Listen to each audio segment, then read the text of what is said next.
Advaita Vedanta, the nature of the self. Advaita Vedanta is so called because it believes in non-duality of the ultimate reality. The ultimate reality, according to Advaita Vedanta, is the self itself with the capital S. So the concept of the self is one of the key concepts of Advaita Vedanta philosophy, the popularization of which Shankara is largely responsible. The fundamental knowledge of Advaita Vedanta is Atma is Brahman. Here, Atma is considered as the self, or Brahman means the all soul, or the universal consciousness. Shankara in his philosophy does not start from the empirical world with logical analysis, but rather directly from the absolute Brahman. The self is identical with the Brahman. It is not a part of Brahman, but the whole Brahman itself. The absolute nature of self is the supreme Brahman. The Vedantic self is mainly the subject matter of the Upanishads, which is a spiritual teaching tradition originating out of the Vedic culture and is still maintained within the modern culture. The problem of developing the concept of self has a vast dimension, and it is the credit of the Upanishadic sages to have the issue and made it a central element in the teaching. So it is important to have an analysis of it. According to Advaita Vedanta, the self alone is real, and everything else enjoys only an apparent reality, having no independent existence of its own.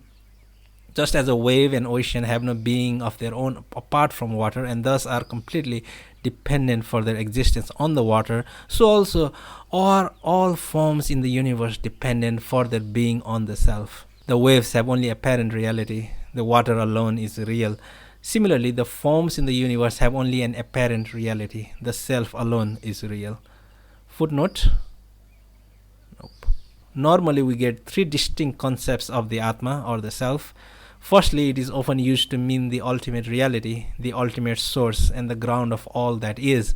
And in this sense, it means the Brahman. Secondly, it is used to mean the essence of a thing or a phenomena or all that is, as without it nothing can exist. Thirdly, it is used to mean the self of a person, and in this sense, it means it is the essential nature or reality of man.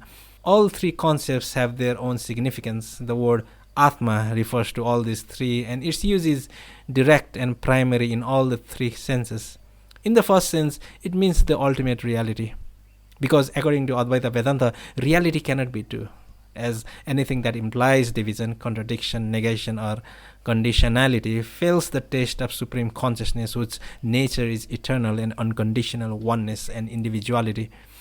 If Brahma or Atma are separate, it means one of them is not real, or dependent, or imperfect, or incomplete, or immutable, or divided, while none of these can truly describe Brahman, which is a negation of all these.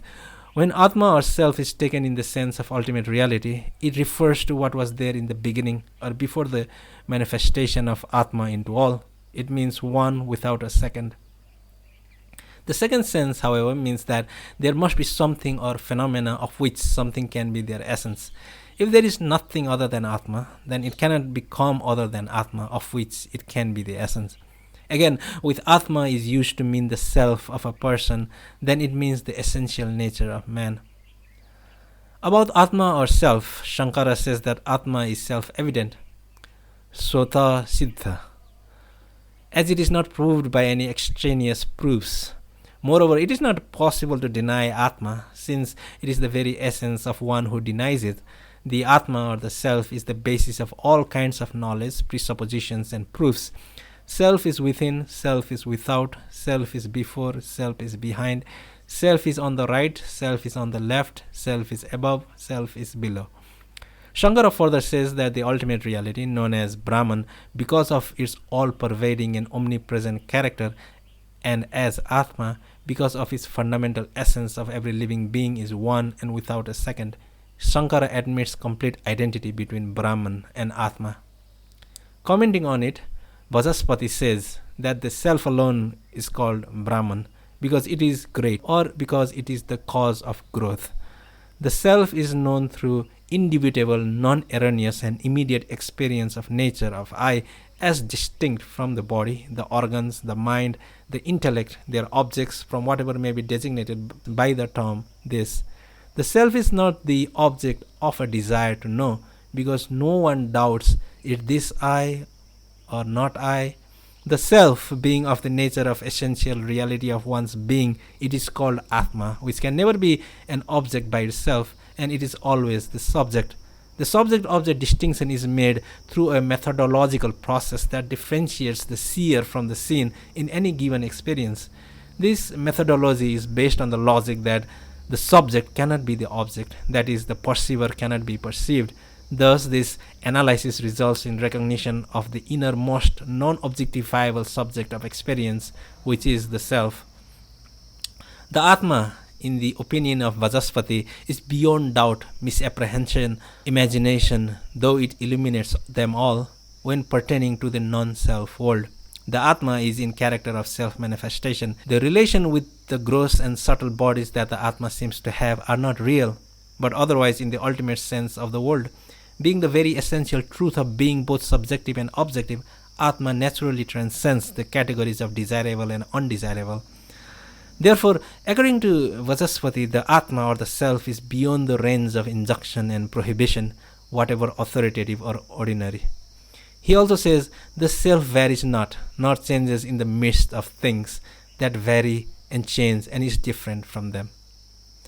On this view of Vajaspati, Radhakrishnan comments that pure self or Atma seems to be unaffected by flotsam or jetsam of ideas which rise and vanish with particular moods. It is the unaffected spectator of the whole drama of ideas related to the changing moods of waking, dreaming, and sleeping. The three states of self. Thus, the analysis of the three states of self, empirical, becomes important. The man, up, begins with the equation Om equals Brahman equals self, by which it proceeds to describe the true nature of self. These are waking, dreaming, and deep sleep. However, all these states are included within a fourth called Turiya. It is not a single alongside the others, but the transcendental nature of self. The first three states belong to the empirical self, and the fourth belongs to the transcendental self. Vajaspati in the connection says that the Turiya self is the transcendental self, which is called the ineffable fundamental self, which is immanent in all three and transcends them all. The Avastatraya Vichara is a technique used in Advaita Vedanta philosophers to reveal the real nature of the individual. In its empirical existence, the self has three kinds of experiences: waking, dreaming, and deep sleep. The first condition is the wakefulness, in which the self is conscious of the common world of objects, where it enjoys the gross things. In the second stage, the self enjoys the subtle things, fashions for itself a new world of forms with the materials of its waking state. In the state of deep sleep, we have no mode of internal organ. It is called Susupti. These three states are respectively known as Vishva, Tejasa, and Prajna. About the three states of the self, Vajaspati does not speak much regarding the waking state. Vajaspati quotes whatever is present in the man, up. About the dream state, Vajaspati says that it is the product of ignorance, because the dream world has reality only for the time when we are dreaming. The dreaming and the waking both are unreal, as both can be sublated by something another. They continue to be true till the realization of the Brahman. In the state of deep sleep or Susupti, Vajaspati holds that there is the cessation of all the gross functions of the body. It is a mode of nescience which apprehends nescience. In this state, the internal organ is merged in the nescience and so has no mode, but the nescience has a mode which apprehends it. Vajaspati shows that the presence of nescience in Susupti with the help of the following example. Just as manliness is potentially present in a boy child, similarly, nescience, also potentially present in the Susupti, makes itself explicit in the waking state. Moreover, Vajaspati holds that the waking state and the deep sleep state, nescience and its vasanas are present in the form of cause and effect. Though in its empirical existence, the self is covered with these three kinds of experiences, the Supreme Self is beyond the reach of all these verbal descriptions, being devoid of form. The three states come and go, but the real self is always there. It is like a cinema. In a cinema, the screen is always there, but several types of pictures appear on the screen and disappear. Nothing sticks to the screen. It remains all the same all the time.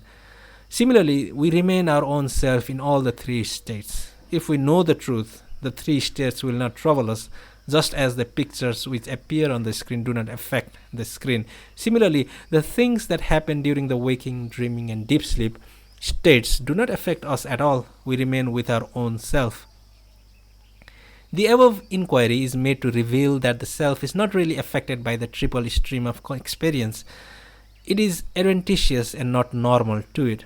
To realize this is to realize the fourth state, which is the Turiya state, or the absolute Brahman, or this real self. It is the self-luminous self, changeless, non-dual, and one without a second. It is the unfailing light, omniscient light. Thus, it is evident that the analysis of these three states is made in order to prove that the self alone is real. Explanation of the five koshas, sheaths that cover the self. There is also another way to show that the self is one, which is nothing but the non-dual bliss. It is through the analysis of the five koshas, Panchamaya kosha. An elaborate discussion of it is found in the Taith, up. Due to the superimposition of the non-self on the self appears as the subject to all kinds of sufferings which does not actually belongs to it.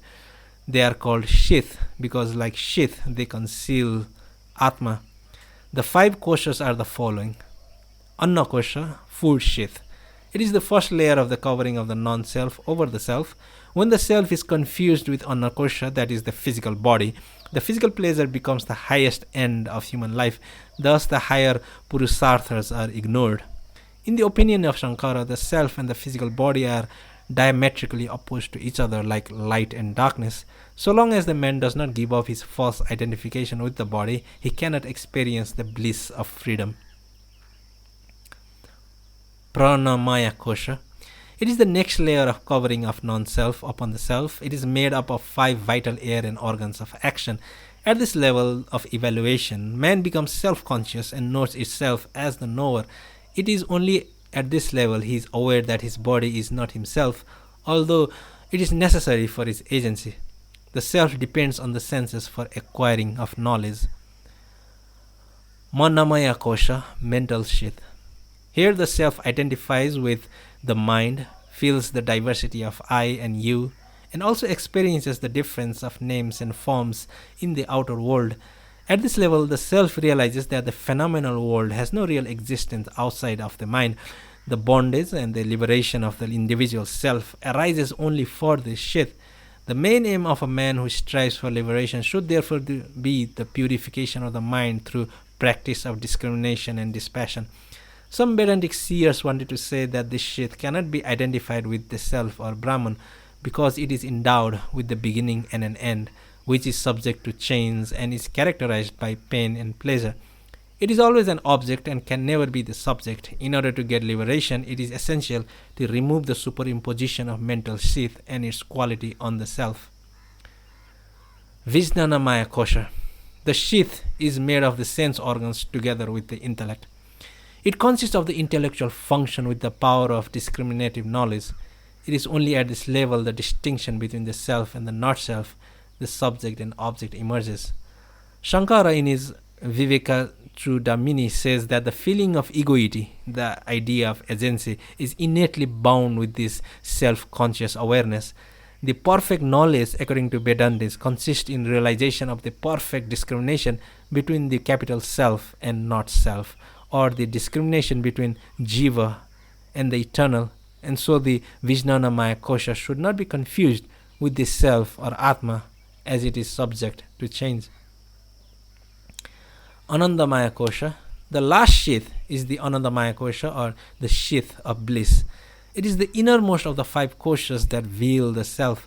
This limitation of pure self indicates all that is best and good in man. Empirical happiness and pleasures do not give us perfect happiness, as it always connected with pain. So seeking after such pleasure is not enough. Man must seek for the perfection where there is no contrast between pleasure and pain. When man struggles towards love, peace and unity, he is trying to bring out the best in him. This is the innermost self in him, limited only by the Anandamaya kosha. The covering of the non-self over the self can be presented with the help of the following diagram.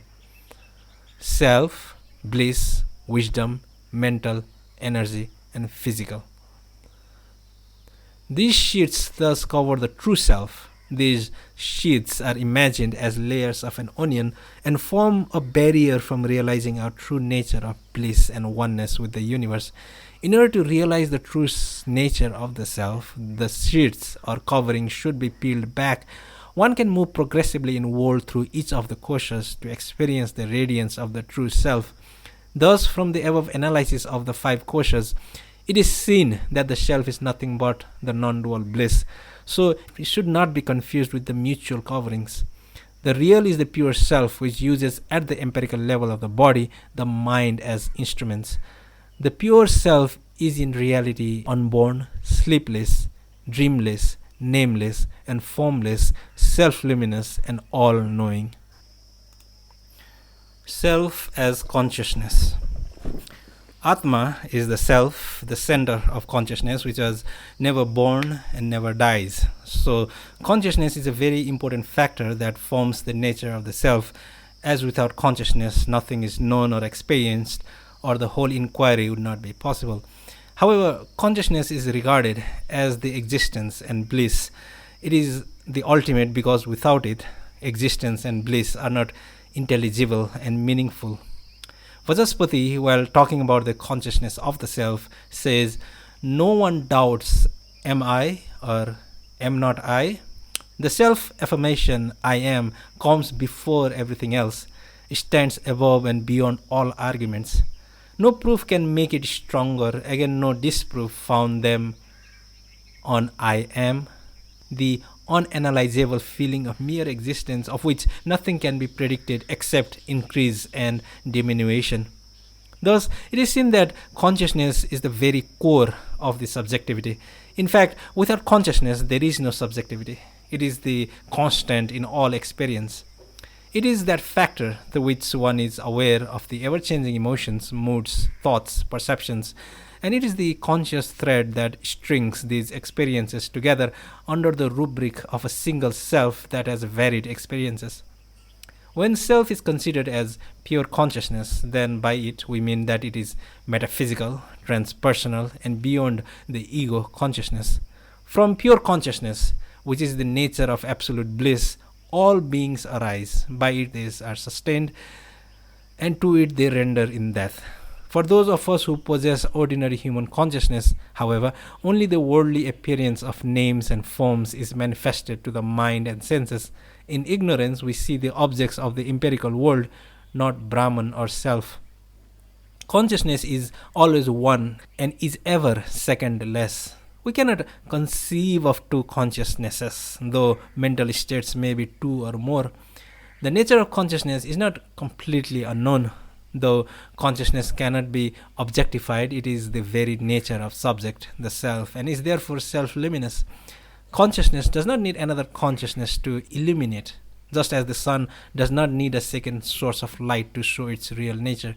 Consciousness is neither an object of perception nor an object of the world that can be defined by the words that are used to differentiate one object from another. The self is the absolute consciousness, Brahman or Bhuma. When the self is taken as consciousness, then by this it means that the self is different from ignorance, because consciousness can never be of the nature of ignorance. About the self, the Gita says, "The self is neither born nor dies, nor having existed it ceases to be. It is unborn, eternal, everlasting, and ancient. It is not killed when the body is stained." Gita 2.20. If it is taken that the self has all these changes, then they have to experience by some other consciousness, which would lead infinite regress.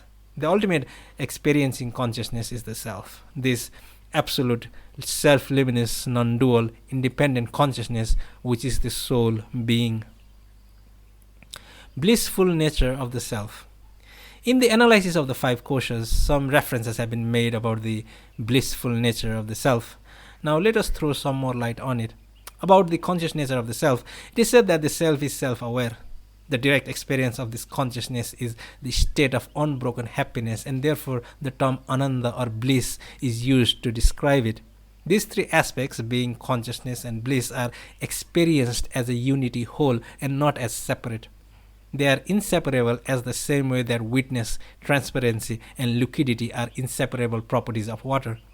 Bliss is the perfect ananda where all tension, stress, obstruction, beer, distortion, perturbation, conflict, and disturbances have let go of, surrendered, removed, and purified.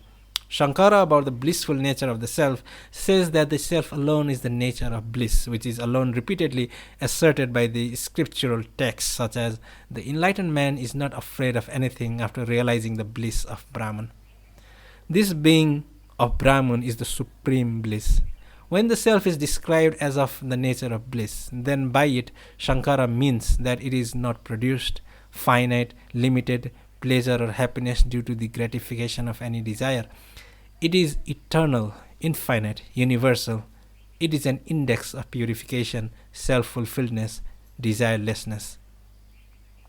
Commenting on it, Vajaspati says that the fact of the Brahman's being of the nature of bliss is also proved from the corroborating texts of the mantra and Brahman portions of the Vedas. Again, Vajaspati says that bliss can never be the essence of any other entity except the self. Because if bliss be the essence of any limited entity like the jiva, etc., then it would mean mere happiness only.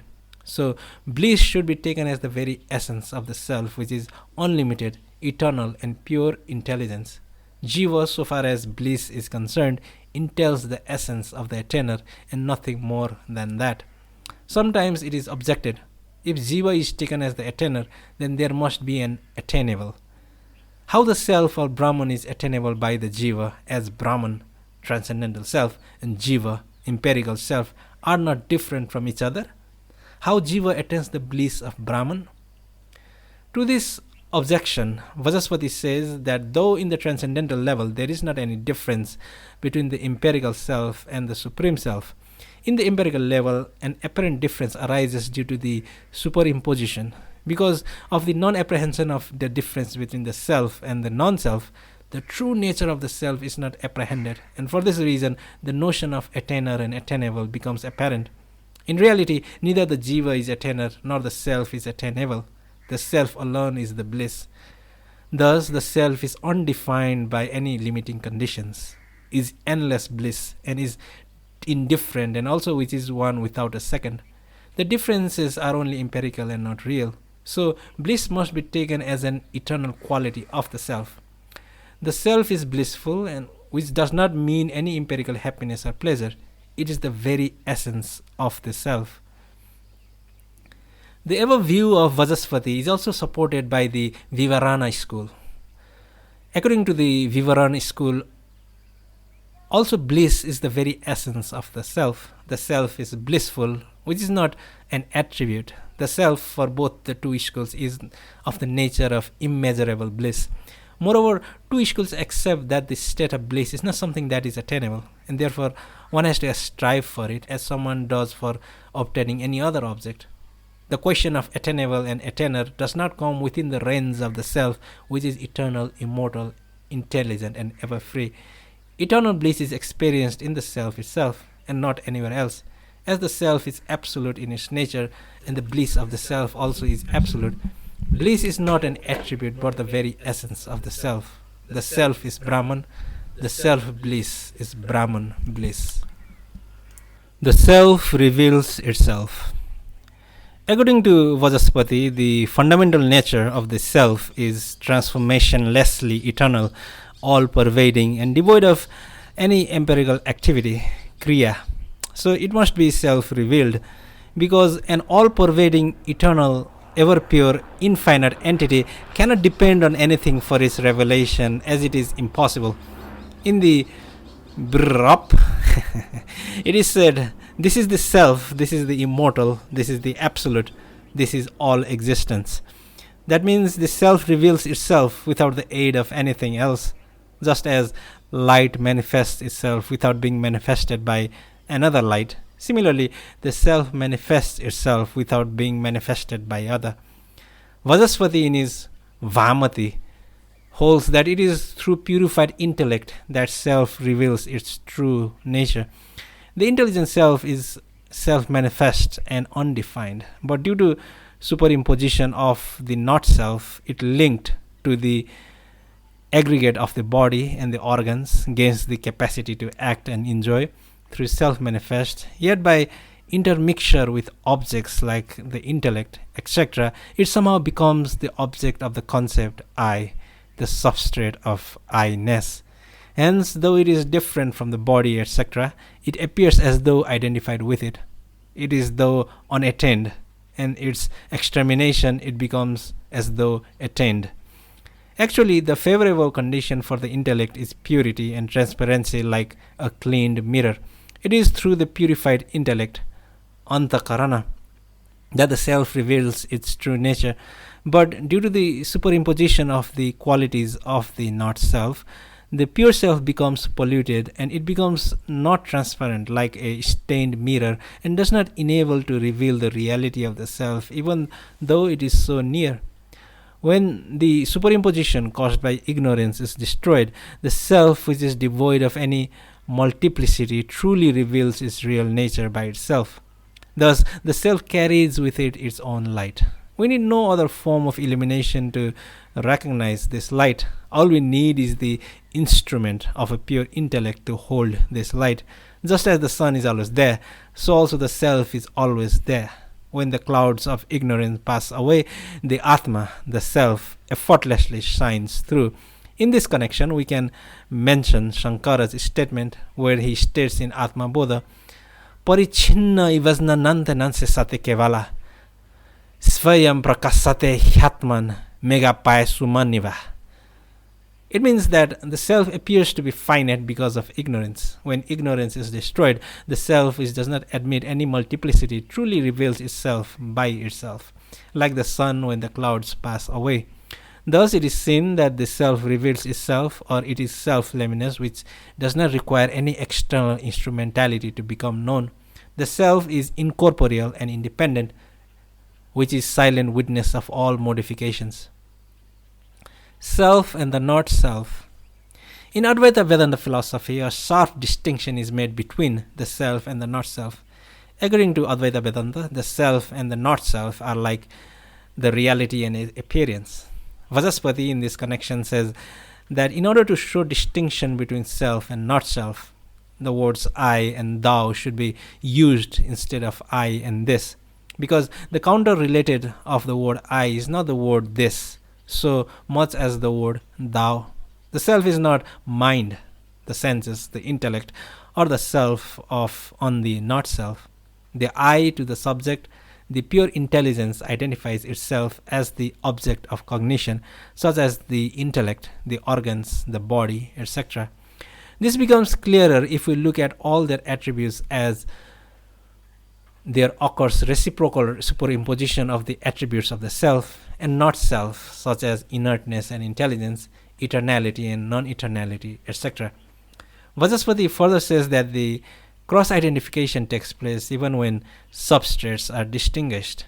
We see instances to occur superimposition of their attributes. In this connection, Vajaspati gives the example of the illusory cognition of red crystal. A crystal, though apprehended as different from flower, yet because of its absolute transparency, there arises the illusion of redness in the experience of red crystal, generated by the reflection of the hibiscus flower. Vajaspati in this connection shows his reaction to the Vatta Mimamsakas, who says that the intelligent self is a colorless object. Therefore, it cannot take on the reflection of the object. Here, Vajaspati says that the word illusion signifies concealment. So, superimposition is pervaded by the non-apprehension of difference. As the true nature of the self is not manifest in the experience of I, therefore, in the experience of the self also, there is non-apprehension of difference. If there were the opposite of it, that is the apprehension of difference between the self and the non-self, there would have been no superimposition at all. So, the true nature of the self is declared in scriptures, traditional codes, smriti, epics, etc., as undefined, of endless bliss and intelligence, as indifference, as one and without a second. From the above observation, it is clear that the self or Atma in reality is an absolute, perfect, unchanging, eternal entity, which due to the superimposition of the not self appears as imperfect, non-eternal and changing. To quote Shankara, we may say the Atma exists as a Jivatma, empirical self, who presides over the cage of the body and sense organs through which he acts and enjoys the fruits of such action. Thus, Shankara indirectly tries to show that the embodied self is actually eternal, which is not born nor dies. The same line of thought is carried out by Vajaspati also. He also says that the self cannot be identified with the body, the omnipresent self apprehended as finite in the same way as big trees on the top of a light peak appears as blades of grass. The experienced finiteness is of the body, not of the self. There is a continuity of existence which is only put to an end when the self attains release from the bondage of Maya. The ultimate reality in the true sense is only the non-dual self, or the Atma, which is pure consciousness. As the plurality is due to the limiting adjuncts, upadhis, there can be many souls as the variability is such limited adjuncts are possible. As the jiva has its inhabitation in a body, there can be as many jivas as there can be bodies. Vajaspati also says that the experience of the self is different from the body because the body changes in the different ages as baby, youth, old age, etc., but not the self. The inner self is eternal, which is beyond change. However, the inner self is self-manifested, which is always the subject and can never become an object.